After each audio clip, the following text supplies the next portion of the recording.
आपको पहले से ही अपने आप को प्रिपेयर करना होता है, आप वरना उस लो में आपका 1 महीना जब ब्रेक आता है ना आफ्टर अ बिग इवेंट, उसके बाद उठना बहुत मुश्किल होता है। इमीडिएटली गैप्स दिखने लग गए कि ये इसमें गड़बड़ है।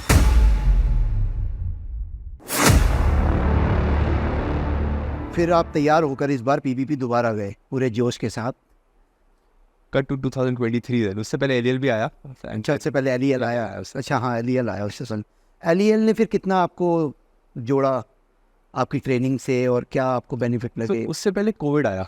कोविड में हम सब घर के अंदर बंद हो गए, घर के अंदर बंद हो गए। एंड मेरे पास टाइम था सोचने समझने के लिए, और उस टाइम पे एक बहुत बड़ा रोल प्ले किया नितिन यादव ने। ओके। कि वो समझते थे थोड़ी बहुत ट्रेनिंग वेनिंग, तो हम लोग हर रोज़ एवरी सिंगल डे कोविड में हम लोग वीडियो कॉल पे ट्रेनिंग करते थे। हाँ, मैं देखता था ज़िफ्ट पे आप लोग टीम अप करते थे। मैं नहीं करता था क्योंकि मुझे पता था कि मेरी लीग ही अलग है, ये लीग अलग है। नहीं, उसमें देखिए इंडोर ट्रेनिंग में तो क्या लीग है, आपस में बातें कर रहे हैं, कुछ बातें हो रही है। बट हाँ, नितिन भाई का ये था कि एवरी डे एक he would set the plan, सब कुछ सबके लिए टाइम सेट करते थे सब लोग, वो एक काम करना, ऑर्गेनाइज करना, सब उनकी बात मानते थे। बहुत रेप्यूटेड, सही बात है। सो ही प्लेड अ रोल उस टाइम पे, एंड वो वाला फेज आया। वहाँ से फिर मैंने उस चीज़ को फॉर्मलाइज किया, उस चीज़ को मेरे पास टाइम भी था उस टाइम पे, तो उसके लिए सॉफ्टवेयर लिखा कि कैसे भाई अब ट्रेनिंग प्लान ऑटोमेट हो, चीज़ें जो गैप्स थी उनको कवर किया। एंड वो चीज़ एलियल में गई। एलियल फाइनली जाके 22 में हुआ, 21 में होना था। सो 20 से कोविड का फेज चला, 21 में ट्रेनिंग हार्ड चली, 20 एंड 21 2 साल ऑफ हार्ड ट्रेनिंग थी, एंड उसके रिजल्ट हमें फिर जाके एलियल में मिले। तो एलियल क्या टारगेट टाइम क्या होता है फिनिश का? LEL distance 1400 something. LEL is London, Edinburgh London. Distance है 1540 किलोमीटर। एलिवेशन है उसमें 16,000 मीटर। 16,000 metre, 1540 kilometre. 1540 किलोमीटर। और मनी वाइज कितना वो एक्सपेंसिव है उससे? एलियल का जो टिकट है वो आपको करीब 35,000 रुपीज़ का पड़ता है। ओके। पर वो 35,000 में आपको खाना फ्री है, ओके, आपका सोना फ्री है, आपका बहुत सारी फैसिलिटीज फीस में जो भी अरेंजमेंट है सब वो फ्री है। 15 फीस में इंक्रीज है, उसी फीस में लेड आउट फूड और बहुत ही बढ़िया खाना अच्छा फ्री है। तो मॉडल अलग है इनका, एंड फैसिलिटीज़ है भी थोड़ी ज़्यादा पीवीपी से।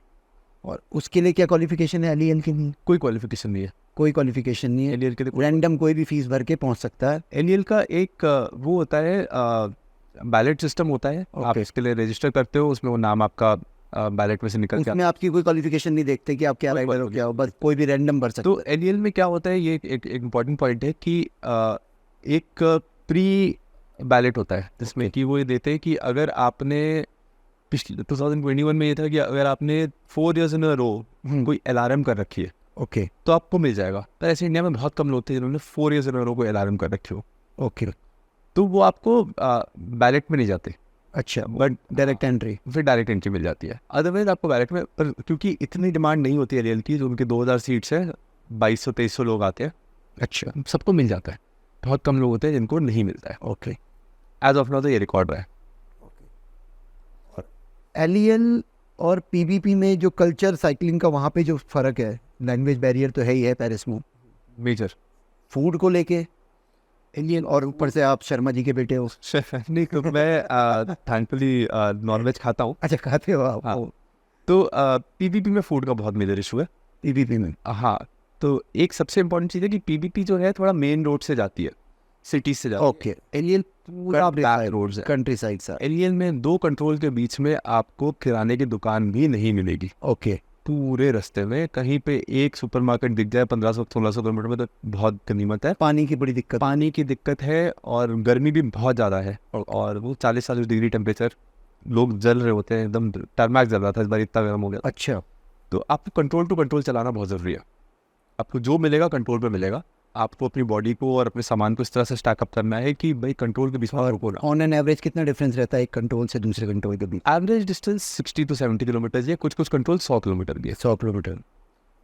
एलियल और पीवीपी में एक बार फ़र्क क्या है कि एलियल के स्टार्टिंग के 200 और एंड के 200 किलोमीटर एकदम फ्लैट है हमारे नॉर्थ इंडिया जैसे। अच्छा, तो जो एलिवेशन है वो पैक्ड है आपका स्कॉटलैंड साइड। ओके। और एलिवेशन बहुत तगड़ा है, बहुत ज़्यादा तगड़ा है। जहाँ पे जो ग्रेडियंट्स हैं वो बहुत ज़्यादा है, क्योंकि कंट्री साइड की रोड्स ऑब्वियसली ज़्यादा शार्प होती है। और वो कंटिन्यूस वे में है, जब है तो जा रहे हैं तो जा रहा है, जा रहा है, जा रहा है। 24% के तो बोर्ड के लोगों ने फोटो खींची है, अच्छा, एलियन की फोटो। वॉक भी कर रहे थे, मैंने बहुत लोग वॉक कर रहे हैं, वॉक कर बहुत रहे लोग वॉक कर रहे हैं। तो टफ है Tough. वैसे, एलियन हैं, टफ है, टफ है। बट खाना पीना बहुत बढ़िया अरेंजमेंट है। कंट्रोल से बस आपको कंट्रोल तक पहुंच रहा है, पहुंचने, उसके बाद तो एकदम और अगर कोई कंट्रोल पॉइंट मिस कर दे, कंट्रोल बंद हो जाए तो सब बंद, तो बंद, तो फिर आपकी राइड गई। फिर राइड आप कंट्रोल पीछे नहीं रह सकते, एलियन पीछे में आपको नहीं। टाइम पे चलना। पूरी तैयारी के साथ जाना चाहिए, ऐसे जाना बेकार। हाँ, एलियन में आपको टाइम पे चलना पड़ेगा, क्योंकि एलियन में एग्जैक्टली आपको कुछ नहीं मिलेगा रोड पे खाने को। आप लेट नहीं फिनिश कर सकते, आप करोगे तो आप कुछ नहीं मिलेगा। कुछ नहीं मिलेगा। आप चलाओगे कहाँ, जंगल से जा रहे हो पूरी पूरी रात, कंट्रोल पे भी खाना नहीं है, तो फिर कुछ नहीं मिलने वाला। ओके, पीबीपी ब्रेस्ट से पहले आप 30 किलोमीटर पहले ब्रेस्ट कुछ हुआ आपको, और मेंशन किया कहीं, मैंने पढ़ा आपके बारे में। ये सेकंड पीबीपी में हुआ है? ब्रेस्ट से पहले जो आपकी तबीयत खराब हुई 30 किलोमीटर पहले, वॉमिट करने लगी जंगल में? हाँ, तो इस बार पीबीपी में फिर से मेरे को ब्रेस्ट से पहले मेरा जो एक वैस्कुलर माइग्रेन है हिट कर गया था। ओके, तो उसका बाद में आके पता भी चला कि trigger is stress, trigger is anger. तो ओके, एक इंसिडेंट हुआ था जिसमें मैं थोड़ा सा काफ़ी हीटेड अप हो गया था। वहीं पर ही? हाँ, अच्छा, उसके बाद वो जब ट्रिगर हुआ, वहाँ से लेके मेरा खाना खाना अंदर जाना बंद हो गया। सो इंसिडेंटली एट कैरहे, जब हम 5:20 की बात करते हैं, तो बिकॉज संजीव का एक पंचर हो गया था, तो मैं आगे साथ में था संजीव शर्मा, अभी आएंगे उस पर भी। संजीव 300 तक साथ में था, फिर उसका पंचर हुआ रात में ओके, भीड़ में। ओके, और हम लोग उस टाइम 70-80 के मंच में थे, तो वो रुका, मैंने रुकते हुए देखा उसको, मेरे को लगा कि शायद उसको नींद आई, अच्छा, क्योंकि एकदम से उसने ब्रेक मारे कंट्रोल से निकलते ही, तो मेरे को लगा शायद कंट्रोल पे। बाद में पता चला कि पंचर हुआ था उसका। ओके, तो वहाँ पे मेरा एक उसके साथ आधे घंटे का गैप ओपन अप हो गया था। तो at 5:20 I was ahead of him, slightly ahead of him. But हाँ, उसके बाद जब मैं स्लो डाउन हुआ, तो फिर तो मैं बिल्कुल ही क्रॉल करके मैंने 40 घंटे में सेकेंड हाफ किया। फिर पहले साल आपने 42 में किया, दूसरे में आप 40 में पहुंचे। नहीं, हाँ, हम ब्रेस्ट 24 घंटे में पहुँच गए थे। ब्रेस्ट इस बार 24 घंटे, पहले 42 आवर्स। इस बार we were the all across entire PBP we were top 100। Okay, सब पूछ रहे थे तुम इंडियन हो, तुम इंडियन हो, एक्चुअली वाले सवाल आ रहे थे। It was people were amazed because हमारे बारे इतने ब्लॉग लिखे गए थे, तो people were talking about it is because of that training. It is purely because of training. 24 घंटे में 6000 मीटर के एलिवेशन के साथ 600 किलोमीटर करना मैंने नहीं सोचा तो मैं भी कर पाऊंगा। मेरा टारगेट भी नहीं था, टारगेट 30 घंटे का था। जब देखा कि 25 घंटे में ब्रेस्ट पहुंच रहे हैं, 24.5-25 घंटे में, तो इट फेल्ट अमेजिंग कि भाई कुछ करा है, कुछ करा है। और रात के टाइम पे मैं बताऊंगा, जब हम चल रहे थे, तो हमारी जो पावर नंबर्स थे वो देख के भी लग रहा था कि ये बेवे कर रहे हैं कि रेस कर रहे हैं। हाँ, एक पहली बार जब किया था पीडीके, तो मैं स्टोरीज के साथ वापस आया था, फिरंग क्या होते हैं, कैसे चलाते हैं, जुप जुप करके निकलते हैं। इस बारी मैंने और संजीव ने कि एक फिरंग को ड्रॉप नहीं करने दिया, मैं ओके, निकल ना जा साइड से, कोई एक वो मेंटालिटी थी कि कोई नहीं निकलने दिया।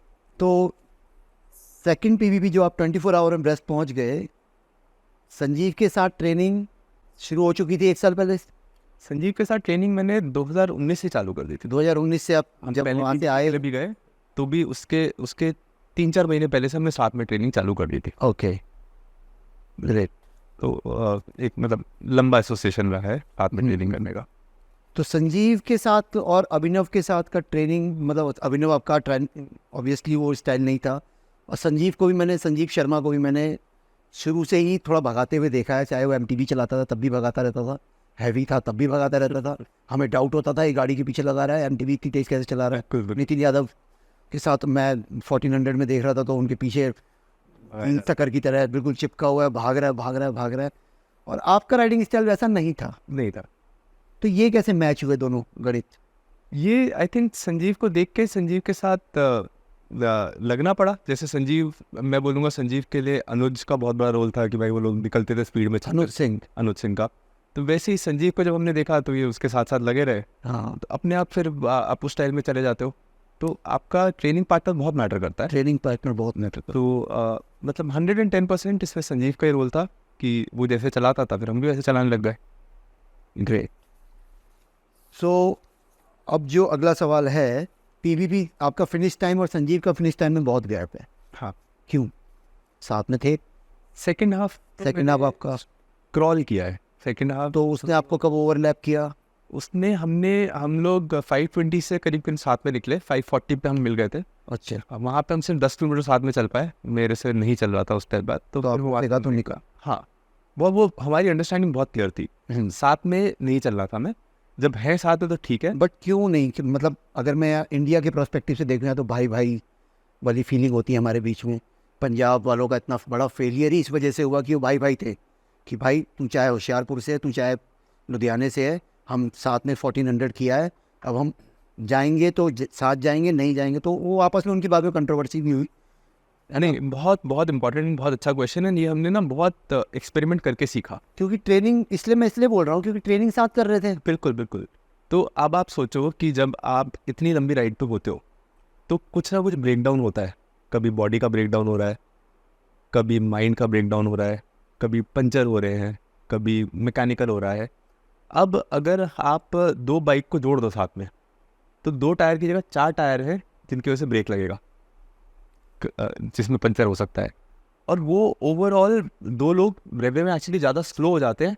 जो रेस में जो चीज़ ऐड करती है वो एक इतने अल्ट्रा एंड्योरेंस में आपको माइनस करती है। बट मैं यहाँ पे मैं काउंटर करूँगा आपको। एंड्योरेंस राइड और रेस में तो आपका कोई मतलब भाई भाई चलो ठीक है, आप अलग अलग हो गए, आप एक दूसरे को सपोर्ट थोड़ी देर के लिए ड्राफ्टिंग कर ली, एक के बाद एक पीछे रह गए, ये हो गया। एंड्योरेंस राइड में कई फैक्टर आते हैं, लोनलीनेस होता है, जंगल से निकल रहे हैं, सिक्योरिटी इश्यूज है। अगर कमल पे जैसे हमने एलियल, मैंने और संजीव ने पूरी 100% साथ में करी, हाँ, ठीक है। उसके बाद हमने एक CKB भी साथ में करी, जिसमें कि फॉर सम रीज़न हम लोग बहुत स्लो हो गए। हम तब भी सबसे आगे चल रहे थे, बहुत बारिश हुई, पर हमारे 6-7 पंचर बिटवीन अस हुए, जिसमें ज़्यादा मेरे हुए, उसका भी एक पंचर हुआ। हम ओवरऑल बहुत हो गए, बहुत स्लो हुए। तो एलियन हमने पूरी साथ में करी, पूरे 1500 किलोमीटर एकदम सारा सोना उठना सब साथ में चला के रखा। बट कहीं ना कहीं बिकॉज हम साथ में चल रहे थे, एंड जब उसको नींद आई तब मेरे को नींद नहीं आई लास्ट डे में, और जब मेरे को नींद आई या मेरा जब समझने हुआ उस टाइम पे उसकी बॉडी ठीक चल रही थी। तो ओवरऑल हम दोनों ने एक दूसरे को माइनस करना चालू कर दिया था। ओवरऑल हमारा टाइम लॉस जो हुआ, हमने जो एलियन टाइम था हमारा, हम 20 घंटे बचा सकते थे। तो वहाँ से ही ये चीज़ें समझ में आने लग गई कि कैसे चलना चाहिए। जब आप चल रहे हो साथ में चलो, बातें बातें करो, बट जब ब्रेक डाउन हो किसी एक का तो निकल जाओ। आप कुछ नहीं कर सकते, उसको ब्रेक लेना पड़ेगा, और थोड़ी देर में आपका ब्रेक डाउन होगा, आपको पकड़ लेगा, बिकॉज आपकी ट्रेनिंग साथ में है। उसका पंचर हुआ, चले जाओ, पंचर उसको बनाना आता है। आपका जब पंचर होगा वो आपको पकड़ लेगा। तो इसमें आपकी ओवरऑल स्पीड बहुत बढ़ जाती है। जब आप साथ में चल रहे हो चलो, उस टाइम पे ऐसा नहीं है कि आप किसी को ड्रॉप करके निकल रहे हो, बट फॉर सम रीज़न किसी को रुकना है तो दूसरे को ना रोके। अगर आपको फास्ट चलना है, this is something we realized. फिर हमने एक CKB में एक्सपेरिमेंट किया। CKB हमने जब सेकेंड अटेम्प्ट के लिए गए, हमने सेम एक्सपेरिमेंट किया कि ऐसे करके देखते हैं, एंड रिजल्ट्स ड्रास्टिकली चेंज हो गए। एब्सोल्युटली CKB का हमने सेकंड फास्टेस्ट टाइम निकाल दिया उस वाले CKB में, बाय जस्ट डूइंग दिस। कि जब चल रहे हैं, साथ में चल रहे हैं, पर पहली रात में संजीव का पंचर हुआ, मैंने उससे पूछा रुको, उसने मना कर दिया। निकले, उसने सुबह तक हमें पकड़ लिया। सेकेंड डे पूरा साथ में चलते रहे। थर्ड डे में रात के टाइम उसको सोना था 600 पे, मैंने कहा मैं नहीं सोऊंगा, मैं निकल गया। अगले दिन जब हम मिले फिर हम साथ में चले। तो ऐसे करते करते हम साथ में बहुत चले, बट एक दूसरे में रुके नहीं। जब उसको CKB आपका PVP से पहले आ चुका था? ये CKB PVP से पहले, एलियल के बाद। एलियन के बाद, ओके। तो वो जो CKB की स्ट्रेटेजी थी वो आपने PVP में लगाई? में हमें, हाँ, वो एकदम क्लियर अंडरस्टैंडिंग थी कि इसको यूज़ करना है अगर फास्ट चल रहा है। हाँ, अगर आपको इन्जॉय करना है, जैसे हमने एलियल को बहुत इन्जॉय किया। मैं आज भी सबको बोलता हूँ, मैंने एलियल को बहुत थरली इन्जॉय किया। PVP was a very lonely, very difficult ride, but LEL was thoroughly enjoyable. पर PVP में जैसे मेरी तबीयत ख़राब हो गई थी, एक LOC में भी ऐसा हुआ था, हम कर रहे थे, मेरी तबीयत ख़राब हो गई थी, उसके बाद मैं बैगेज हूँ।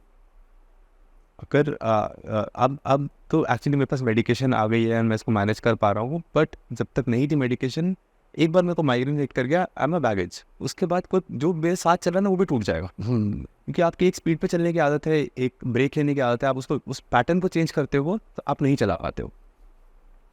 तो अपना रिदम पकड़ो। तो जो पीवीपी का फिनिश टाइम है और चंद्रयान का क्या संबंध है आपस में, आप थोड़ा इस पे प्रकाश डालो जरा। जब मैंने एक अपने बाइक कंप्यूटर पे एक प्लान लगाया था, ओके। वो पता था कि एग्जैक्टली इस टाइम पे इंडिया में चंद्रयान बहुत फॉलो कर रहे थे। हाँ। वो प्लान जो था वो 67 आवर्स का ही था, अच्छा। ठीक है। और जब मैं 24 आवर्स में पहुंच गया ब्रेस्ट, तो 67 आवर्स फेल्ट वेरी इजी। हाँ। बट एक्सपीरियंस इतना था कि जब मेरा स्लो डाउन चालू हुआ तो मेरे को इमीडिएटली समझ में आ गया था कि यहाँ से स्ट्रगल है। हाँ। और मेरे दिमाग में ये था कि हमारा दिल्ली का टॉप 3 चल रहा है और बड़े अच्छे मार्जिन से चल रहा है। जॉन मुझसे 1-2 घंटे पीछे था उस टाइम पे, और अगला जो बंदा था वो कम से कम 7-8 घंटे पीछे था। अच्छा। पर मैं आगे जो पीछे आ रहे थे वैनिलो को मैं जानता था, मेरे को पता था कि बहुत स्ट्रॉन्ग राइडर्स हैं, कंसिस्टेंट है, सेकंड हाफ में भी जिन्होंने फर्स्ट हाफ में परफॉर्मेंस रखी है मेंटेन करेंगे। ये 8 घंटे का बफर मेरे लिए बहुत टाइट होने वाला है। तो मैंने अपने दिमाग में वो डाला, ये सामने बाइक कंप्यूटर पे लगा हुआ है 67, हाँ। ठीक है। और मेरे को पता है कि पूरा इंडिया उस टाइम पे चंद्रयान सेलिब्रेट कर रहा है और हमारे लिए बहुत बड़ी चीज़ थी। हाँ। जिस तरीके से उसका हाइप था उस टाइम पे, हाँ। वो एक मेंटल टारगेट बना रहा कि ये 67 आवर्स पे इतने घंटे पे इतने बजे चंद्रयान लैंड होना है, मेरा इस पे पहुंचना है। ओके। सो दैट मेंट कि मैं रात को, जब मेरे को चक्कर भी आ रहे थे, मैं गिर भी रहा था बाइक से, नींद भी आ रही थी, सब कुछ हो रहा था, मैं उस टाइमिंग को देख के चल रहा था। अभिनव का बहुत बड़ा रोल था। जब तबीयत खराब हुई ना तो फिर प्रोसेसिंग बंद हो गई। तो मैंने अभिनव को बोला कि भाई मेरे पूरी रात तुम मैसेजेस भेजते रहो, अच्छा। क्योंकि बाइक कंप्यूटर मैसेज दिखता है। हाँ। तो उसने मेरे को हर 5 मिनट पे एक मैसेज भेजा है, जो मैं पढ़ता था। अरे तो थोड़ा सिचुएशन अवेयरनेस आती थी, मैं चल पा रहा था। पूरी की पूरी राइड पे उसने मेरे को क्या बात। एवरी 5 मिनट्स उसने एक मैसेज भेजा होगा, एंड थोड़ी थोड़ी देर में फ़ोन पे बात होती थी। मैं 4-5 लाइनें लिख के लाया हूँ। मैं बोलूँगा, दोस्ती सिर्फ इतनी मोहताज नहीं होती कि उनसे रोज़ मिला जाए, रोज़ बात की जाए, घंटों बात की जाए। उनसे अगर सालों साल भी मिल रहे हो तो वो दोस्ती वैसी कायम रहनी चाहिए, ठीक है ना। उसके चेहरे पर आपको मिलकर भी मुस्कान आनी चाहिए, और अगर वो साथ में नहीं है और उसका कोई नाम ले ले तो भी मुस्कान आनी चाहिए। देखिए, आप इस पूरी कन्वर्सेशन में आपने 4-5 नाम लिए, बट जब भी अभिनव का नाम आया ना तो मुस्कान आई चेहरे पे, है ना। बहुत बहुत बड़ा रोल प्ले किया। बहुत बड़ा रोल है उसका। मतलब ऐसे कोई हर 5 मिनट में कोई मैसेज कर रहा है अपने दोस्त को कि उसे पता है कि इस परेशानी में है। और उस टाइम पे मेरी वाइफ भी जगी हुई थी, ओके। ठीक है। मैंने उसको बोला कि उसको हैंड ओवर कर दो अब, ठीक है। अच्छा। अब क्योंकि वो उसको एक्सपीरियंस है, उसको बात करने देते हैं, उसको कर, बिकॉज बंदा इरिटेटेड भी होता है, सब कुछ होता है। तो हाँ, but he was there throughout that ride talking to me. जगा के रखा उस टाइम। सबसे ज़्यादा होता है, मेरे को नींद बहुत आती है, बट आपका डाइजेशन बंद हो गया तो आपकी आँख नहीं खुलती है। जगा के रखा उस टाइम। इस सारी चीज़ में न्यूट्रिशन का क्या रोल रहा था आपका फिर, कि मतलब वो प्रॉब्लम भी है माइग्रेन की, उसकी दवाई भी चल रही है, और यूजुअल आप मतलब ड्यूरिंग द राइड, देखिए ऑलरेडी आप मैराथन कर रहे थे, सब कुछ कर रहे थे, वो खाने पीने का तो ऑब्वियसली ध्यान रख रहे होंगे, बट इस वाली सिचुएशन में जहाँ वॉमिट भी कर रहे हैं तो न्यूट्रिशन ये पार्ट क्या एक बहुत बड़ी लर्निंग थी कि जब ये मेरी तबीयत खराब होती है तो there is a way to continue, that I realized. वो ये था कि मुंह में शुगर रखो, अच्छा। इसको मुंह में डाइजेस्ट करो, ओके। और चलते रहो। स्लो डाउन हो जाओगे और बॉडी फैट का यूज़ करो। ये एक बहुत बड़ी लर्निंग थी कि बॉडी फैट से आप चल सकते हो। अगर आप थोड़ा स्लो चलोगे तो आपकी बॉडी फैट बर्न होगी, आपका कार्बोहाइड्रेट्स की आपको इतनी ज़रूरत नहीं पड़ेगी। ओके। तो मेरे को पता था ये तो होना तो है ही, क्योंकि मेरे को बहुत राइड्स पे हुआ है। तो मैंने अपने आप को बहुत ज़्यादा एक्सट्रीम तरीके से ट्रेन किया था to run on sugars. Okay. क्योंकि मेरे को पता है सॉलिड फूड में नहीं खा सकता एक पॉइंट के बाद। तो सब लोग बोलते भी थे कि मैं थोड़ा एक्सट्रीम पे ले गया था इस चीज़ को, बट मैंने पूरी राइड के लिए शुगर रखा था अपने पास। कुछ भी नहीं होगा, मैं चलता ज़रूर रहूँगा, मैं ज़ीरो पे नहीं पहुँचूंगा। तो मैं अपने मुंह में शुगर रखता हूँ, एंड उस टाइम पे चलते रह सकते हो आप एक स्लोअर पेस पे। तो न्यूट्रिशन यही था कि very well trained body to run on sugars. पूरी ट्रेनिंग में मैंने ये ट्रेनिंग प्रैक्टिस की थी कि मैं कैसे ओनली शुगर पे चल पाऊँ। फिर आप पीवीपी कर आए, फिर आपने लॉन्च किया अपना कोचिंग का। नहीं, एंड्यूरो को 2020 में लॉन्च हुआ था। 20 में लॉन्च कर चुके थे आप? में, हाँ, but it was for friends. Okay. जो आसपास थे, नितिन यादव, विनीत गोयल, ओके। आपका Vinay Arora, this entire spin life gang, and ये लोग जो थे, ये लोग के साथ में हम लोग ट्रेन करते थे। इन लोग भी सेम चीज़ कर रहे होते थे। मैंने कहा चलो मैं अपना जो ट्रेनिंग प्लान बना रहा हूँ आपको भी भेजता हूँ। ओके इसमें देखो मैंने ये नया फीचर डाला है, मैं आपको भी भेजता हूँ। ओके ऐसे करके अच्छा, वो जब जिफ्ट का टाइम था तो आप अपने साथ बिल्कुल, पैरेलल एक प्लान बना रहे थे। हाँ पैरेलल प्लान, तो तब इस पे काम चालू, उसका फर्स्ट लेयर लिखी है, खाली दिमाग शैतान का था। खाली मास्क एंड उसको बनने में फिर 2 साल लगे प्रॉपरली बनने में, बट आपस में फ्रेंड्स में मैं इसको उस टाइम से शेयर करना चालू कर दिया था। ओके, तो जो 2020 में जो प्लान था जो चल रहा था, और अब LEL हाथ में है, PVP का एक्सपीरियंस अपने पास है, अब जो प्लान है उसमें तो मेजर चेंज आ गए होंगे। प्लान में major change training plans, training plan में नहीं कमल भाई, ट्रेनिंग फिलॉसफी सेम ही है। ट्रेनिंग फिलॉसफी से। ट्रेनिंग फिलॉसफी उसमें मैंने फीचर ऐड किए होंगे, ओके पर ट्रेनिंग तो बहुत सिंपल है। आपको स्ट्रक्चर्ड वर्कआउट करना है, आपकी FTP बढ़ेगी, आपकी पावर बढ़ेगी, आपकी राइडिंग स्टाइल बढ़ेगी। कितना करना है, क्या करना है, उसमें 19-20 चेंजेस आए होंगे, but it's like dial change हुआ है, बट कोर कॉन्सेप्ट 19 में जो मैंने जो आधे घंटे की कॉन्वर्सेशन है वो दैट डजंट चेंज, एंड वो बहुत ज़्यादा कॉम्प्लिकेटेड भी नहीं है। तो आपका थोड़ा और बताइए अपने जो ये एंड्यूरो के बारे में। एंडियो को। सो एंड्यूरो को मैं बेसिकली जैसे मैंने बताया कि मैंने कोचेस से ट्रेनिंग प्लान लेना चालू किया। अब वो क्या होता था, व्हाट्सएप पे आ जाता था आज ये कर लो, ठीक है। अब मेरा सवाल ये होता था कि यार वो बंदा 300 किलोमीटर चलाता है महीने का, हफ्ते का, मैं 150 चलाता हूँ, हम दोनों को सेम प्लान क्यों भेज रहे हो? मेरी कैपेसिटी अलग है, मेरी बॉडी अलग रिएक्ट करेगी। एग्जैक्टली। आपने इसमें बोल दिया कि जोन 2 चला लो, आपने जोन 2 डिफाइन नहीं किया हुआ, आप इसमें कोई टेस्टिंग नहीं कर रहे हो, मेरे FTP टेस्ट नहीं हो रही है। बहुत सारे गैप्स थे जो कि आज भी होते हैं। एक बहुत बड़ा गैप होता था कि किसी के पास, मेरे पास इंडोर में पावर मीटर है, आउटडोर में पावर मीटर नहीं है, HR पे चला रहा हूँ, यस। इसको कैसे करे? किसी के पास खाली HR है, वो कैसे करे? तो एक जैसे रनिंग का प्लान लिया तो वो आपको सिर्फ HR बेस भेजने लगते हैं। अब मेरा सवाल ये होता था यार, मेरा गर्मी में HR ज़्यादा चलता है, हाँ, सर्दियों में HR कम चलता है, तो it is not making sense, ये सारे गैप्स हैं, इनको कैसे एड्रेस किया जाए? इन सबको एड्रेस करने के लिए मैंने इस टूल पे काम किया कि आप मेरे को बहुत मजा आ रहा है। हाँ बताइए बताइए। हाँ, तो ये सारे गैप्स हम सब ने देखे होते हैं, हम सब ने इन सबको झेला होता है। और सबसे बड़ा फैक्टर था कॉस्ट। तो एक 5 से 6 हज़ार रुपये महीना मेरे को पिंच करता था कि ठीक है, मैं अपने हॉबी के लिए कर रहा हूँ, मेरे को माइनर गेम्स चाहिए, मेरे को कोई चाहिए जो मेरे सर पे बैठ कर थोड़ा सा मेरे को गाइड करता रहे, बट ये एक्सपेंस ज़्यादा है। 60,000 रुपीज़ प्लस ट्रेनिंग फीस के जा रहे हैं 12-13 हज़ार 20 हज़ार रुपये, बहुत ज़्यादा लगता था मेरे को। एक साल तो ठीक है, बट एक सस्टेनेबल नहीं था। तो ये सारी प्रॉब्लम्स को मेरे को सॉल्व करने का मेरा एक चैलेंज था कि कैसे मैं कॉस्ट को कम लाऊं एज लो एज पॉसिबल, कैसे मैं इसको एक्सेसिबल बनाऊं सबके लिए, और कैसे ये सारी जो फिलॉसफी सीखी है ये काम करती है, इसमें कोई डाउट ही नहीं है। काम बिल्कुल काम करती है सर। कैसे सबको बताया जाए, कैसे सबके सामने सबको ये दी जाए कि भाई ये आपको ये करना है। मेरे पापा होते तो मारते मुझे कि तूने क्यों नहीं करी इंजीनियरिंग। देखा, आज मुझे रिग्रेट हो रहा है कि कॉमर्स का क्यों हुआ। क्योंकि मैं इसलिए मज़ा आ रहा है मुझे, क्योंकि वो जो कोविड का टाइम था ना, मेरी भी सेल्फ स्टडी का काम चल रहा था, साइकिलिंग को लेकर, अपने आप को लेकर। मैंने भी अपने आप को डिस्कवर उसी कोविड टाइम में किया है। फूड को लेकर खाना पीना चेंज हुआ, स्लीपिंग पैटर्न ठीक हुए। बिल्कुल, तो मैं तो बहुत थैंकफुल हूँ कोविड के लिए। गोल्डन पीरियड था फिटनेस के लिए, जिन्होंने उस टाइम फिटनेस गेन कर ली या जिन्होंने कुछ बना दिया। फिटनेस के लिए गोल्डन पीरियड में हम लोग, हमारी फैमिली का, हम बोलते हैं कि हमारा मेंटल हेल्थ, हमारा फिजिकल हेल्थ पीक पे था। बिल्कुल फैमिली टाइम इतना सारा होता था, कहीं ऐसा नहीं था कि मेरा बिजनेस बंद है तो पैसा कोई डर बैठ रहा है कि चलो कल क्या करेंगे, कुछ नहीं। मुझे मज़ा इसलिए भी आ रहा है कि वहाँ मुझे ऐसा लग रहा है मैं ही बैठा हूँ सामने, क्योंकि मैं भी यही सब कर रहा था। बिल्कुल यही हंट कर रहा था, जिफ्ट क्या बता रहा है, क्या ट्रेनिंग हो रही है, ये हो रहा है, वो हो रहा है, आज ये करके देखता हूँ, आज वो करके देखता हूँ। इसलिए मैं आप लोगों को ज्वाइन नहीं कर पा रहा था, क्योंकि मेरा टाइमिंग शेड्यूल जो आपका सुबह 5 बजे 6 बजे का राइड का होता था, मेरे को आराम करना होता था, क्योंकि और दिन नहीं कर पाता था। आपकी राइड सुबह शुरू होती थी। हाँ, थोड़ी अर्ली होती थी। हाँ, थोड़ी अर्ली होती थी ना, मैं वो मैच नहीं कर पाता था, तो इस वजह से।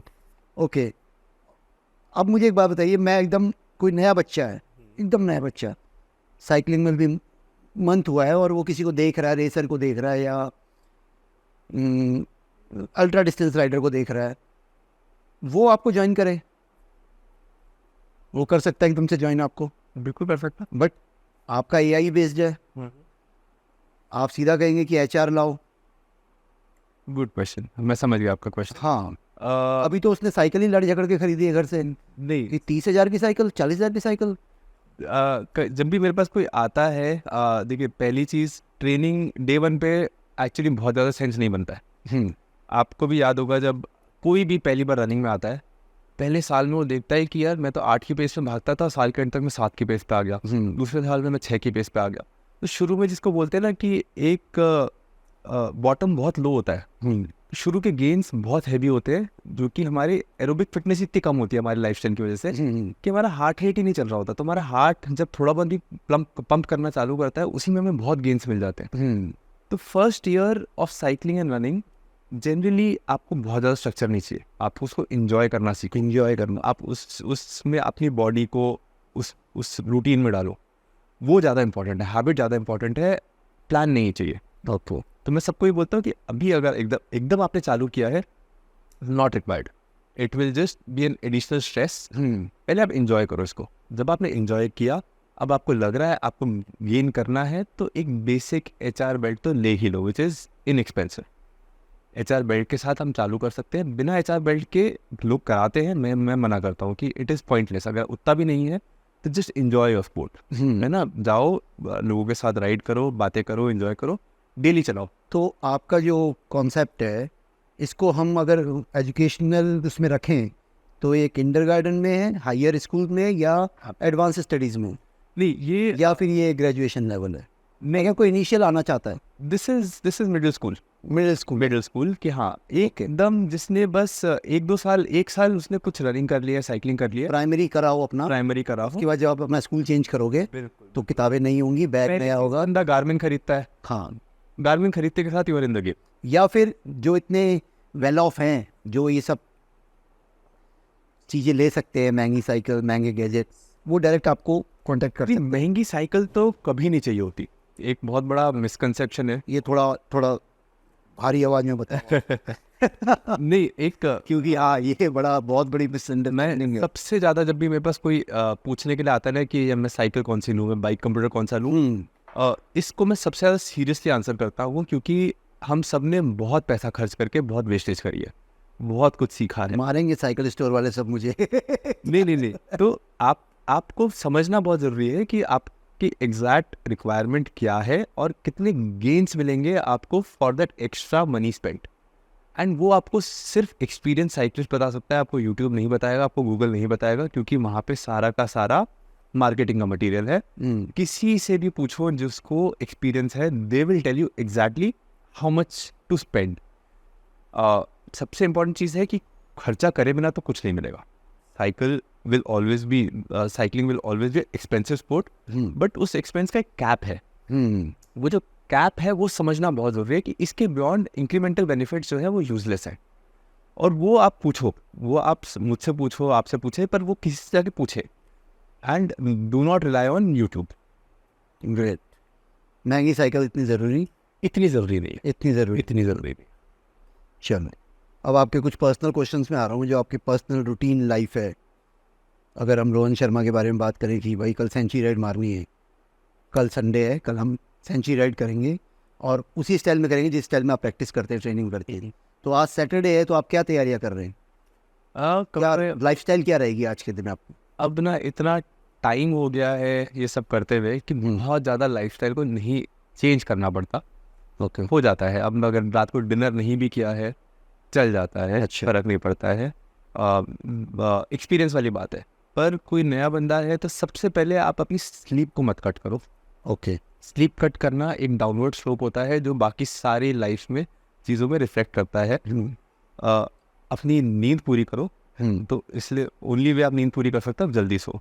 बिल्कुल। तो टाइम पे सो, टाइम पे उठो, and then ride comes second. आप स्लीप कट करोगे तो इस वीक की तो हो जाएगी, फिर वीकडे में आपको वर्क में प्रॉब्लम आएगी, वीकडे की राइड्स खराब होंगी, नेक्स्ट वीक तक वो खत्म ही हो जाएगा। ये उनके लिए खास तौर से है जो क्लब ग्रुप में हैं। हाँ, और कल 4 बजे उठना है, बट हमें ऑफिस से ही आया, मैं 8 बजे हूँ, बट क्योंकि सेंचुरी राइड ही संडे को 4 बजे होती है तो मुझे जाना ही है। वो चीज़ बंद करनी ज़रूरी है, नहीं तो बैकफायर। रेगुलर बेसिस पे नहीं होना चाहिए, एक आध बार हो गया ठीक है, but it's have to pay attention to your sleep. आपकी 5 प्रायोरिटीज़ एज ए फिटनेस क्या है, मतलब 5 प्रायोरिटीज़। हाँ, अगर एकदम से कहा जाए कि भाई फिटनेस से रिलेटेड 5 प्रायोरिटीज़ क्या हैं आपकी, आपके आसपास क्या घूम रहा है, ये होगा, ये होगा, ये होगा, कोई भी सीधा सीधा पॉइंट, डिटेल्स नहीं। मेरे को I mean priorities as in कोई इवेंट्स या मेरे पास। अभी साइकिल आउट हो जाए आपकी लाइफ से, अच्छा, फिटनेस की प्रायोरिटीज़ क्या हैं? फिटनेस की प्रायोरिटीज़ क्या है? देखिए सबसे पहले वेट मेंटेन रहना चाहिए। वेट मेंटेन आज की डेट में BMW इतनी मैटर नहीं करती जितना आपका एक, अगर किसी को शो ऑफ करना होता है तो it is your you can not be heavy, that is a lifestyle statement. Okay. तो वेट मेंटेन रहना चाहिए। मिनिमम एक इतना होना चाहिए कि बच्चों के साथ अगर सडनली स्कूल में गए अपने बेटी के, वहाँ बच्चे खेल रहे हैं और वो फुटबॉल के लिए बुला ले, तो वहाँ जाके हफिंग पफिंग नहीं होनी चाहिए।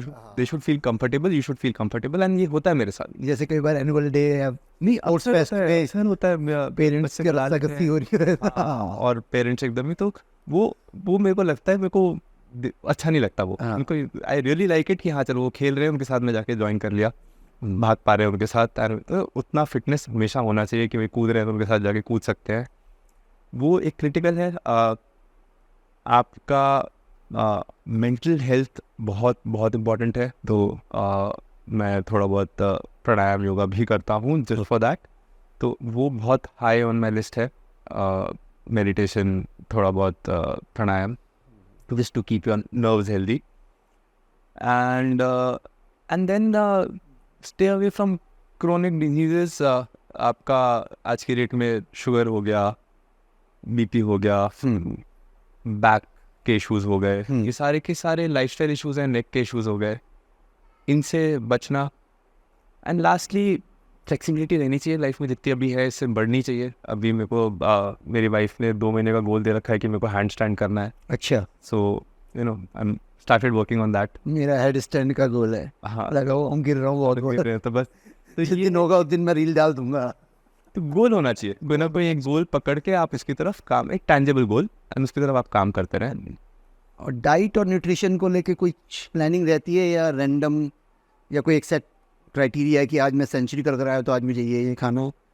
नहीं, क्योंकि ये क्वेश्चन मुझसे बहुत लोग पूछते हैं और इसका बहुत कॉम्प्लेक्स आंसर भी हो सकता है, पर मैं सबको सिंप्लीफाइड आंसर देता हूँ कि आपको सब कुछ खाना है घर का। घर का क्लीन, आपको clean and क्लीन homemade। खाना है। आपके प्लेट में जितने कलर्स होंगे आप उतना क्लीन खा रहे हो, ग्रेट। है ना। बहुत ज़्यादा वाइट होगा तो आप क्लीन नहीं खा रहे हो, बहुत ज़्यादा डार्क है तो कलर्स, कलरफुल प्लेट को रखो। कोई भी फैंसी डाइट मत ट्राई करो। Have fats, have carbohydrates, have protein. Protein हम लोग, मेजॉरिटी लोग नहीं पूरा कर पाते हैं, तो सप्लीमेंट अगर करना है तो प्रोटीन को सप्लीमेंट करो, okay. And that is about it. आप रन करके आए हो तो अपना इलेक्ट्रोलाइट्स एंड अपना लिक्विड जो है, वाटर है, उसको वापस रिप्लेनिश करो। वो इमीडिएटली करना बहुत ज़रूरी है, बिकॉज उसके बिना बाकी चीज़ें सिस्टम में आपकी बॉडी शट डाउन करती है। And that is it, keep it simple. घर का खाना ओके। विद प्रोटीन का सप्लीमेंट। और स्ट्रेंथ ट्रेनिंग आप करते हो? मैं करता हूँ। जिम जाते हो या घर पे ही? मैं घर पे ही जिम सेटअप कर रखा है। मतलब वेट ट्रेनिंग Weight प्रॉपर तरीके से, बॉडी वेट से नहीं, मतलब प्रॉपर वेट Weights, डंबल सब है आपके पास? ग्रेट। वो भी बहुत ज़रूरी है, बहुत ज़रूरी है, वेट बहुत ज़्यादा ज़रूरी है। हमारी जो एंड्योरेंस होती है, ये एक तरीके से मसल वेस्टिंग एक्टिविटी है। हमारी body by default muscle wastage करती है, बिकॉज मसल बॉडी के लिए एक एक्स्ट्रा भार है। अब उसकी ज़रूरत नहीं है, तो आप देखेंगे आप जिम जाते हैं, 1 महीना नहीं जाते, आपकी बॉडी मसल्स वापस छोड़ देती है। एंड्योरेंस के लिए तो मसल एकदम ही यूजलेस है। तो जो भी रनिंग ज़्यादा करता है, साइकिलिंग ज़्यादा करता है, वो पतले इसलिए होते जाते हैं कि बॉडी उनकी प्रोटीन मसल्स को छोड़ती रहती है। आप जब वेट ट्रेनिंग करते हैं तब आपकी बॉडी उस मोड में आती है कि उसको मसल्स को एक्चुअली बचा के रखना है, प्रोटीन को से सिंथेसाइज करना है, एक्यूमुलेट करना है। सो वेट ट्रेनिंग के बिना आपकी बॉडी बहुत जल्दी प्लेटो कर जाएगी एंड मसल्स रखेगी ही नहीं, एंड कहीं ना कहीं उसके बाद एक जब आपका डिप चालू होगा, आपको उससे निकलना बहुत मुश्किल पड़ जाएगा। जब आप AI मेथड से ट्रेनिंग दे रहे हैं और आपने बोल दिया मिडिल स्कूल, तो यहाँ पे कई किंडरगार्टन वाले बच्चे भी आते होंगे जो कंपनीज़ में तो CEO हैं, अपनी अपनी कंपनीज़ के मालिक हैं, बट आपसे सीधा वो ग्रेजुएट लेवल की पढ़ाई चाहते हैं क्योंकि उनके पास पैसा भी है, उनके पास सारे गैजेट भी हैं। तो उसको एक कोच या एक एथलीट कैसे फेस करता है उस सिचुएशन को कि मान लीजिए बिल्कुल ही एवरेज से भी बिलो साइकिलिस्ट आपके पास आया और वो अच्छा बनना चाहता है, वो एंड्योरेंस करना चाहता है, उसकी एज भी है एंड्योरेंस की, बट आपको पता है कि ये अभी किंडरगार्टन में है, इसको अभी मिडिल पे आने में टाइम लगेगा, तो उसको कैसे कैटर करते हो आप? क्योंकि वो अपनी पर्सनल लाइफ में हीरो हैं, क्योंकि हमारे यहाँ हीरो की डेफिनेशन पैसों से काउंट होती है ना, वेल ऑफ है वो। जब आपके पास आते हैं तो उनको, जैसे आपने बोला कि मैं उन्हें कहता हूँ इंजॉय करो, नहीं करेक्ट। तो अगर इस टाइप का होता है, कई बार होता है हाँ। कि ऐसा कोई क्लाइंट अभी है आपके पास? आते हैं, डेफिनेटली आते अभी है करंटली? करंटली भी होंगे। अच्छा, क्योंकि उनका होता है कि they want to jump into it, okay. क्योंकि टाइम कम है एंड मैं ये बोलता हूँ कि ठीक है, सबसे पहले आप एक HR बेल्ट तो खरीदो, एंड एक बार आपको HR बेल्ट आ जाती है तो you can actually start training. There is nothing that is, wait करने की जरूरत नहीं। हाँ, there is nothing that is stopping you. आप इमीडिएटली आपको गेन्स भी मिलेंगे, बहुत ज़्यादा गेन्स मिलेंगे शुरू में। बट अगर कोई जैसे आपने बोला कि एकदम ही नौसिखिया है and doesn't want to invest, तब मैं उनको बोलता हूँ कि अभी HR बेल्ट भी मत इन्वेस्ट करो। Okay. इट इज़, बट अगर आपके पास है रिसोर्सेज है तो रिसोर्सेज है तो आप HR बेल्ट, most welcome. हाँ, लोग पावर मीटर ले लेते हैं डे 1 पे, that is very common in Delhi कि हाँ अब सीधा बस बाइक आई, साथ में पावर मीटर आ गया, अच्छा। They want to start training with power meter. Okay. और सिंस आप तो सोशल मीडिया में है नहीं इंडिविजुअली, तो कैसे आपको अप्रोच किया जाए अदर देन, मैंने आपका वेबसाइट भी सर्च किया, वहाँ पे कहीं भी रोहन शर्मा तो लिखा नहीं है ना, ये फाउंडर है या ये हैं। और यहाँ जहाँ दुनिया एक चीज़ करती है और अपने बारे में 10 चीज़ बताती है, वहाँ एक बंदा है जिसने 10 चीज़ करी है और वो एक भी नहीं बता रहा है। अपनी बनाई हुई वेबसाइट में खुद का ही आपका परिचय नहीं है, क्यों ऐसा क्यों कर रखा है? वो एक प्लेटफॉर्म है। आज की डेट में यूरोप में इंडियन से ज़्यादा यूरोपियन साइकिलिस्ट हैं, रनर्स हैं जो यूज़ कर रहे हैं, तो it is more of a platform. तो आप प्लेटफॉर्म पे अगर आप जाते हो तो फिर फाउंडर मैटर नहीं करता है, फिर टूल मैटर करता है। तो the idea is always to make the tool so good that it does not matter what's the name behind it.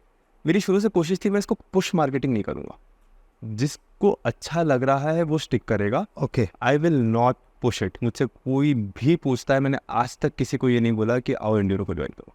मतलब एथलेटिक, जो एथलीट है उसकी खुद की personal image as of now, हाँ, जो क्योंकि मैं इसलिए कह रहा हूँ क्योंकि जब मेरा पहला आपके साथ सामना हुआ, हम PVP का फेलियर सेलिब्रेट तो नहीं कह सकते, बट हम उनको एक तरीके से सांत्वना पुरस्कार दे रहे थे जो फेल होके भी आए थे PVP से। तो मैंने देखा कि एक दाढ़ी वाला लड़का वहाँ लंबा सा खड़ा है। मैंने कार्तिक से पूछा, भाई कौन है? अरे ये इसको भी कर दो यार कुछ, ये भी तो मेरे साथ था वहाँ मगर कर नहीं पाया। तो मैंने कहा भाई पहले बताना था ना। तो मैं थोड़ा सवाल से जंप कर गया कि मेरा कहने का मतलब ये है कि जहाँ आज के टाइम पे पब्लिक इमेज की जब बात होती है इंडिया में, स्पेशली इंडिया में, हम सबसे पहले ये बताते हैं कि हम कौन हैं, फिर उसके बाद बताते हैं कि हमारा कौन है। ये बहुत कम लोग हैं आपकी तरह जो पहले संजीव शर्मा का नाम लेते हैं, ठीक है, या पहले अपने फ्रेंड लखनऊ वाले भाई का नाम लेते हैं, सिंह साहब का। बहुत, मैं बता रहा हूँ, उंगलियों पे गिने जा सकते हैं ऐसे लोग जो अपने साथ वालों को थैंकफुल कर रहे होते हैं, जो इतने ग्रेटिट्यूड में होते हैं। ऐसे कैसे मेंटेन कर लेते हो आप? बहुत सिंपल है कमल भाई, आप अगर साइकिलिंग को एंजॉय कर रहे हो तो फिर बाकी चीज़ें कहाँ मैटर। साइकिलिंग तो सभी एंजॉय कर रहे होते हैं, नहीं, but that is it. I mean वो मेरे स्टावा पे फोटो तक नहीं है। वैसे कई बार लोग, वही मैं कह रहा हूँ, क्या ये क्या है कि ये किस तरीके का कल्चर आप बनाना चाहते हैं? बिल्कुल कोई कल्चर बनाने की कोशिश नहीं है। इट इज जस्ट कि cycling is there part of the 24 hours. फिर भी हम ये ढूंढते तो है ना कि साइकिल किसने इन्वेंट करी, ढूंढते हैं ना, वही तो जानना चाहेंगे ना। जब आपके आज इंटरव्यू हो रहा है, आज तो ये आगे जाके पब्लिश होगा तो सब जानेंगे कि आपके अंदर से क्या चल रहा है, क्या है क्या नहीं। यहाँ पे भी जैसे मेरा पर्पस, सबसे मेन पर्पस यही होता है कि जितने ज़्यादा लोग आए कम्युनिटी में। 2019 में मेरे को ऐसा लगा था, मैं नया था साइकिलिंग में, कि इस साल तो लोग रेडी नहीं थे, पर 2023 तक कितने नए साइकिलिस्ट आ जाएंगे, कितने स्ट्रॉन्ग साइकिलिस्ट आ जाएंगे। ऐसा हुआ नहीं। सबसे बड़ी डिसएडवांटेज कोई आपको लगी साइकिलिंग से? कोई डिसएडवांटेज है या सब कुछ फ़ायदा ही फ़ायदा है? नहीं, डिसएडवांटेज देखो, financially it takes a toll. Okay. It is expensive. Cycling is a running expense, चलता ही रहता है। Family time? हाँ, एंड देन टाइम ज़्यादा लगता है। अगर आप रनिंग कर रहे हो तो आप जैसे मैंने शुरू में बताया था कि काफ़ी जल्दी फ्री हो जाते हो। साइकिलिंग 10 घंटा अगर लग रहा है तो आप उसके बाद साइकिल आपकी प्रिपेयर होती है, वापस आने के बाद साइकिल साफ़ होती है।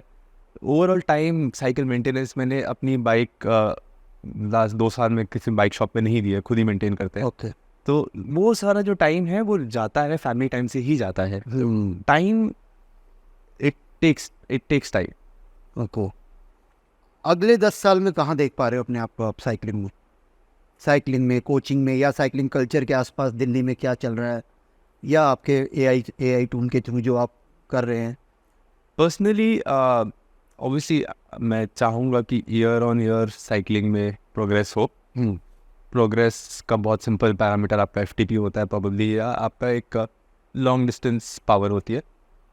एक डिसीजन मैंने कॉन्शियस डिसीजन लिया था इस साल कि मैं प्रोबेबली बहुत जल्दी में एक अल्ट्रा रेस नहीं करूँगा। जैसे भी हम गेट्स ऑफ हेवन में गए थे, हमने डिसाइड किया था हम इसको पिकनिक की तरह करेंगे, ओरिजिनल स्पिरिट ऑफ रॉन्डनरिंग में करेंगे। Okay. And that probably I stick with now. It was a lot of fun. हमने भयानक मस्ती करी थी। हमने बहुत 5-6 के ग्रुप में पूरा Delhi gates of heaven Bangalore, gates of heaven Bangalore पूरा दिल्ली का ग्रुप चलाया। And beautiful ride and we enjoyed it, really enjoyed it. So that is one thing that I see myself doing a lot more. I would still feel कि मेरी FTP पे तो काम करना ही है, ट्रेनिंग पे काम करना ही है, बिकॉज अगर प्रोग्रेस नहीं हो रहा है तो फिर आप बोर हो जाते हो। रनिंग को रीइंट्रोड्यूस करना है, ओके, है ना। एंड आयरन मैन का मेरे को इतना वो नहीं है, शौक नहीं है। ओके। तो वो I don't see my self doing iron man. But अपनी आप ट्रेनिंग टूल में आपने डाला हुआ है ट्रायथलॉन? बिल्कुल डाला हुआ है, बिल्कुल प्रॉपर ट्रायथलॉन बॉस पे डाला हुआ है। बट खुद को आप वो कॉन्सेप्ट में नहीं जाना चाह रहे? नहीं, आपको जो अच्छा लगे एंड आपके आसपास के जो रिसोर्सेज हैं। अब अगर आपके पास एक अच्छा 50 मीटर का साफ सुथरा पूल एकदम घर के सामने हो तो फिर भी कम टाइम इन्वेस्ट करके आप उसको ट्रेनिंग में कर सकते हो। पूल के लिए थोड़ा डिस्टेंस ट्रैवल करना एंड ऑल दैट, जर्नी में यही फाइट हो रही है बहुत सबके साथ। एक तो आपके सामने ही बैठा है वही है कि मेरे को ट्रैवल करके नहीं जाना, गाड़ी नहीं हो सकती कि मैं वो टाइम नहीं देता, कभी भी नहीं देता। अगर मैं इसकी बात करूँ, एंड्योरो की बात करूँ, तो फ्री वर्जन, इसका फ्री वर्जन लॉन्च करना है, which should happen in the next 3-4 months. And जो करंट प्राइसिंग है प्रीमियम की, उसको भी नीचे लाने की कोशिश है कि इसको और एक्सेसिबल बनाया जाए। तो उसके लिए अभी मैं काफ़ी सारी रॉयल्टीज़ पे करता हूँ, ट्रेनिंग पीक्स को, इंटरवल्स को। वो सब कोशिश हो रही है कि उन सारी चीज़ों को हम खुद डेवलप कर लें, वी क्लोज टू दैट। तो ये है कि और लोगों के लिए एक्सेसिबल बनाना है। फंड रेजिंग का नहीं सोच रहे किसी के पास जाने का? कंपनी नहीं सोचा फंड रेजिंग के बारे में। मैं कपल ऑफ रीजंस, बूटस्ट्रैप रखना चाहता हूँ, अपने पास रखना चाहता हूँ। एंड इन जनरल फंड आप तब रेज करते हो जब या तो एक मतलब आपका कहीं ना कहीं बॉटलनेक हो रहा हो, फंड्स बॉटलनेक बन रहे हो। एज ऑफ नाउ, क्योंकि मतलब प्राइमरी बिजनेस नहीं है, तो मेरे लिए आउट ऑफ पैशन है। तो एज ऑफ नाउ मेरे को कहीं पे भी इसमें ये नहीं सोचा मैंने कि इसको मैं फंड रेज करके इस पर आगे बढ़ाऊँ। ओके। वही फंड रेज का मतलब सिर्फ पैसा कमाना नहीं होता ना, आपकी रीच बढ़ेगी ना। रीच बढ़ाने के लिए, मार्केटिंग करने के लिए maybe as of now नहीं है कहीं पे भी मेरे। शार्क टैंक में हम देखते हैं ना, सुनते हैं कई बार कि हमें सिर्फ आपका टाइम चाहिए, हमें आपसे पैसे नहीं चाहिए, आप हमें अपने दिन के 1 घंटे दे दो। वो अपनी रीच बढ़ाने के लिए तो कर रहे हैं, उनका 1 घंटा रीच बढ़ाने के लिए। बिल्कुल। तो एज ऑफ नाउ नहीं है। एज ऑफ नाउ अगर जो भी ज़रूरत पड़ रही है फंड्स की, अभी कई महीने नेगेटिव में भी जाता है, मैं खुद से ही उसको रीच कर रहा हूँ। ओके। और कम्युनिटी बिल्डिंग को लेके क्या सोच रहे हो आप कि जैसा आपने बताया कि कम्युनिटी ग्रो करे, तो नीचे से जो नई पौध निकल कर आ रही है बच्चों की, उनके लिए क्या रोहन शर्मा क्या एडवाइस करेंगे? कि नहीं, साइकिलिंग मैं उसको ऐड ऑन कर रहा हूँ, आपने क्या दिया कि आप साइकिलिंग एंजॉय करो, ठीक है ना। बिल्कुल, गवर्नमेंट अपना काम करेगी जब हम मेजोरिटी में बढ़ जाएंगे। ये सब बातें तो सब किताबी बातें हमें पता ही है। बट अगर आपके घर में आपका कोई भतीजा या आपका बेटा तो 14-15 साल का है, क्या उसको आप कहोगे एंजॉयमेंट के अलावा किस दिशा में उसे जाना चाहिए साइकिलिंग की? क्या आप पर्सपेक्टिव 10 साल पहले देख रहे हो इंडिया में साइकिल किस तरीके से ग्रो होने वाला? तो साइकिलिंग में ऑलरेडी 3-4 साल में हम देखेंगे कि जो हमारा CFI के राइडर्स हैं, ओके, उसमें काफ़ी ग्रोथ आई है, उसमें काफ़ी अवेयरनेस आई है। और सारे यंग राइडर्स को मैं यही बोलता हूँ कि CFI के लिए ट्राई करो। ओके, क्योंकि racing and try for India. For your state, Okay. First state trials दो, कंट्री के लिए जाके कोशिश करो वहाँ तक उस लेवल तक पहुँचने की। सारे बच्चों को यही एडवाइस होती है। यंग गन्स के लिए बिल्कुल, आप एमटीबी में आओ, साइकिलिंग, बहुत सारे अलग अलग कैटेगरीज हैं जिसमें कि आप सीएफए में जाके आप अप्लाई कर, उसके लिए आप ट्रेन कर सकते हो, उसके लिए आप ट्रायल्स ले सकते हो। तो सारी जो कंट्रीज हैं जहाँ पे फेडरेशन है साइकिलिंग की, वो सब रेसिंग ही कॉन्सेप्ट होता है उनका। Ultra racing as a sport exist करता है। हाँ। जैसे यूएस में there is a ultra racing federation proper, जो कि इवेंट्स वगैरह कराते हैं। बहुत पॉपुलर नहीं हो पाते हैं ये ultra racing, because number one, it is too long to have a viewership. कोई इतना लंबा रेस क्यों देखेगा? बाद में डॉक्यूमेंट्री तो लोग देख लेते हैं 1 घंटे की, 4 दिन तक किसी राइडर को रोड पे फॉलो करना नहीं करेगा, तो ऑडियंस मिलनी मुश्किल है। एंड सेकंड, इसमें चीटिंग वगैरह रोकना बहुत मुश्किल है। अगर इसमें ज़्यादा जब जैसे ही पैसा इन्वॉल्व हो जाता है, एलिमेंट्स आ जाते हैं जो कि इसको डिस्टर्ब करते हैं।